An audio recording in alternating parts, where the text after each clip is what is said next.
Hello Amazon, what is up? Today I have a review of this camera tripod, guys. So without further ado, let's get into a quick unboxing and review. On the box, you're just going to have camera tripod. It's going to come in this nice navy blue and cardboard style. For convenience sake of the video, I already did pre-cut this open. And you're just going to want to unlatch the top or bottom, depending on how you look at it. And in it we are going to get this pretty nifty looking bag. As you can see, this design on the bag is pretty cool. It's this cool little square color, cool little square pattern, my bad. All feels like the same material. The squares might be just a different pattern, as in weaving wise. That's what it looks like that's coming from, so that's kind of cool. You got a nice checkerboard pattern.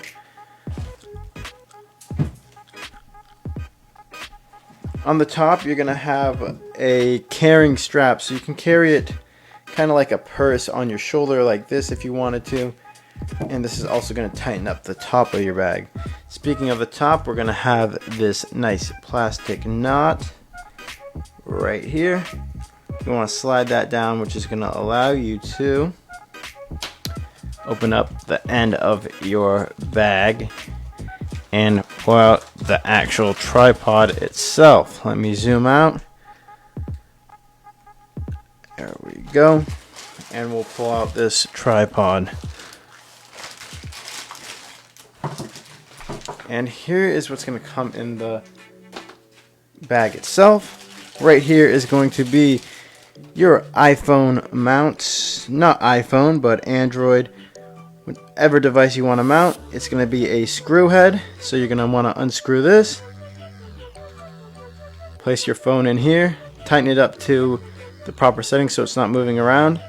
And this is so you can have it in landscape or portrait mode, however you decide to have it. And to get that from moving, you're also going to have another screw on the back, which you will want to tighten, and that is not moving. Nice that they include this. This is the part that's going to go on your tripod, or if you're doing landscape mode, this will go on your tripod. Always nice to have those. Sorry guys, my desk is a little messy. Right here you're going to have your manual in plastic telling you what does what.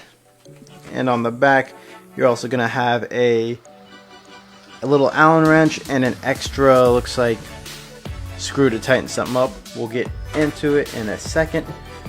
But here is a tripod itself. Focus.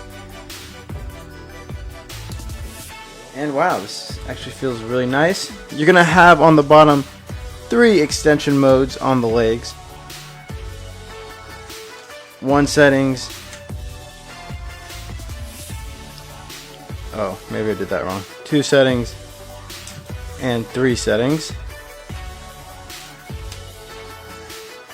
And they're just going to clamp down with your fingers. On the bottom we have rubberized tips. I'm trying to get, on the bottom of the feet they're going to have a nice rubberized grip, as you can see, so it's not going to be prone to slipping.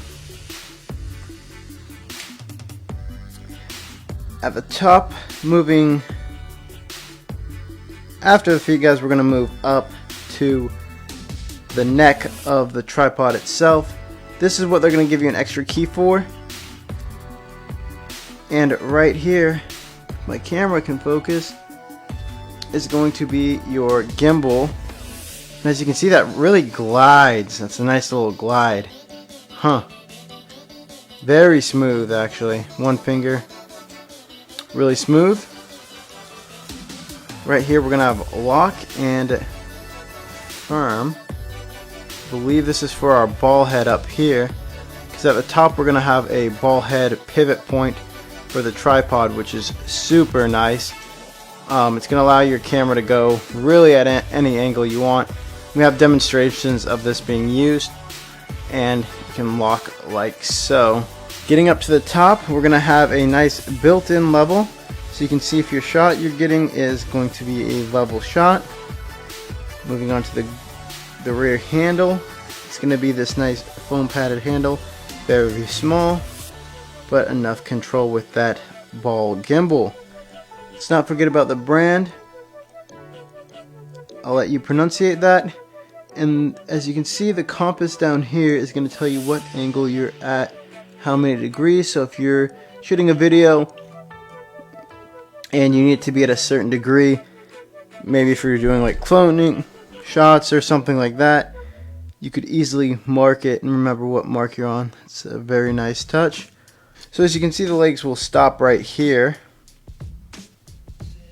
at this first groove, but if you put it back down and you lift this groove up, see how that's raised now? It can go past these grooves, making your camera have you're making your tripod have a more flat angle. On the bottom, I also did forget to mention, on the inner of the tripod, you're also going to have this hook which you can put your camera bag on, or just anything with a little bit of weight. As you can see, this is spring loaded too, which is really nice. If you need to have some more weight on the tripod so the wind might be too strong, you could put your camera bag down here or whatever. So guys, I'm gonna have a full setup of this and show you guys what it's like when it's set up. So guys, as you can see, I'm not inside my room anymore. We are outside in the real world, and I wanted to show you how great this tripod is just based on its sheer size. Now guys, this thing is actually pretty small. As you can see, it's not too big. It's probably the size of my arm. But this thing does get really big. As you can see, we're going to be using it out here, and this knob right here, let's just go over the features really quick. So this knob right here is going to be for your ball joint. It's going to loosen this up. It's going to allow you to move this freely, and this ball can almost act as a gimbal if you want to get some nice slow shots panning. When we put it on, when I put my camera on the tripod, I'll show you. So this level right here, is actually a lock, so you can mount your camera or your phone onto this and secures it right here. But this is actually going to have two levels on it. It's going to have the level right here, see how level your camera is going to be when taking photos. It's also going to have the level on the tripod to see how level your shot's going to be, which is really nice. This right here, this little knob right here, I'm sorry guys about lighting, this is going to be for tightening your rotation. Now it rotates on the gimbal, and it also rotates down here. If you want to tighten this up going to the right, it's not going to move. It's going to move the whole head, which you can unscrew. And you could also, if you wanted to, you could unscrew this head and mount it on, what I do with my tripod heads is I like to mount them on my dolly, and yeah, you can do that as well. So we're going to fully extend this so you guys can see how big it is, and then we're going to get to my camera mounting on it so you can see how like some gimbal shots would look with this ball joint. Now I wanted to make sure this tripod was fully extended so you can see the length of it and how tall it was. I'm about 6'3", and this is a tripod when it's fully extended. Now I'm going to tell you why this makes such a great travel tripod. First off, the size of it fits in any bag. It fits on my camera bag over there really nicely. I'll try to include a picture of that, but the fact is that this thing is so small, and it's a perfect size for taking selfies, or if you just need some extra support when filming or taking pictures. But the thing is that this thing can be folded down to such a small size. It makes it so easy just to take around. And with all your levels of adjustment, you can adjust the head, the neck of it, and all feet with 3 adjustments. And like I said, that, which came up to about midsection on me, folds down into a very, very small tripod, which is super easy, super light, and easy to take care of.